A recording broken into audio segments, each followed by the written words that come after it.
Hello there, welcome to Genesis Models. My name is Bobby Waldron, and in this video we're going to be taking a look at a kit from Dragon. It's 1:9 scale and it is the Man of Steel Superman. Looks like a really cracking kit. It's a relatively new kit. It is around about the £40 RRP price, so it's not a bad price. Box art, as you can see, does look rather stunning, but let's have a look inside. It is quite a big box. It is quite a big miniature, being 1:9 scale. So looking inside, what you'll see is actually I could not help myself. I've actually started this kit. I mean, this has only just come in this week, and for whatever reason I ended up starting it before actually filming it. But let's take a look. First off, we've got some instructions here which basically call out the different pieces and that you get with this kit, which isn't many, as well as a nice bit of call out for the Mr. Colour range, and then it shows you how all these different pieces go together. It is very straightforward, very basic to put this together.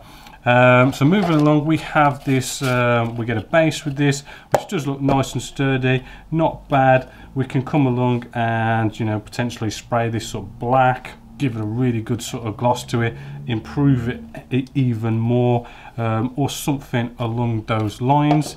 What I've already started is I've already kind of put the torso and the legs together, and if you look at the instructions, the way this went together was two legs came together, and then you got excuse me, bottom parts of the legs, I've put them on, and I've glued the torso in as well, which is all one piece. So looking at this, let's get a close nice look at this, and hopefully what you're seeing is some absolutely fantastic detail work going in around this model. It is just packed of this lovely sort of fabric detail that we've going on. Now I have, as I've already said, started this. I've glued it together, and as you can see, I mean, there is a bit of gappage going on there, but a bit of filler in there isn't going to hurt. But I mean, apart from that bit of gappage, I mean, actually it's not a bad fit. I mean, there's a bit of a gap down here as well by the legs, but again, you know, this is just some minor bit of gappage which should be sorted out with probably some Vallejo putty, or something around that sort of kind of thing. With this kind of detail on here, you want to use something like the Vallejo putty, because you can, you know, inject it into the gap, wipe it away, no need for sanding, which is not something you want to be doing with a kit like this that has so much detail. So that is looking pretty fantastic actually. And then we move along, you know, here are some more parts in here. The one thing you'll know as well, which is good to note, is that this plastic, it is rather heavy. First impressions, I started thinking, oh, it's resin, but it's not even styrene plastic either. It's a plastic I don't normally sort of use. It smells and seems like, do you know the kind of plastic that Action Man's made out of, and toy dolls and stuff? It smells just like that, and it seems and sands and cuts just like that kind of plastic. So, you know, we can't use our Tamex thin cement or those kind of sort of hot glues. We're going to have to come along and use super glue with this, but that's not too bad, because I mean, when it comes to construction, you know, there isn't many pieces.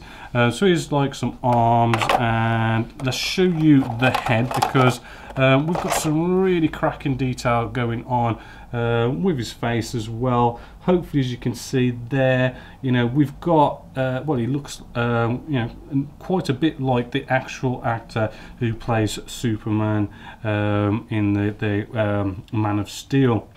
Very good work going on there. So you can really sort of go to town with not actually brush painting this, but coming along with an airbrush, because it's a nice big size. We can actually sort of like airbrush in highlights and shadowed areas and all these kind of things with an airbrush, which makes doing stuff like faces a lot more professional, shall we say. Moving along, we also have this massive cape as well. Hopefully, as you can see, they're absolutely humongous, which then, you know, goes onto our model here, which basically makes it look as though he is flying, and, you know, pretty, you know, it just makes the whole sort of miniature a lot bigger, feel a lot bigger than it is. Also, wherever it's gone, there should be a piece of metal in here. Just take it off of here. What we can do as well is, the way it stands is, we can put a piece of metal through a hole in his foot just here, and then I'll just show you in the top cam, that goes onto our base, and then he's in a sort of a flying kind of position. If we can just get that on top cam there.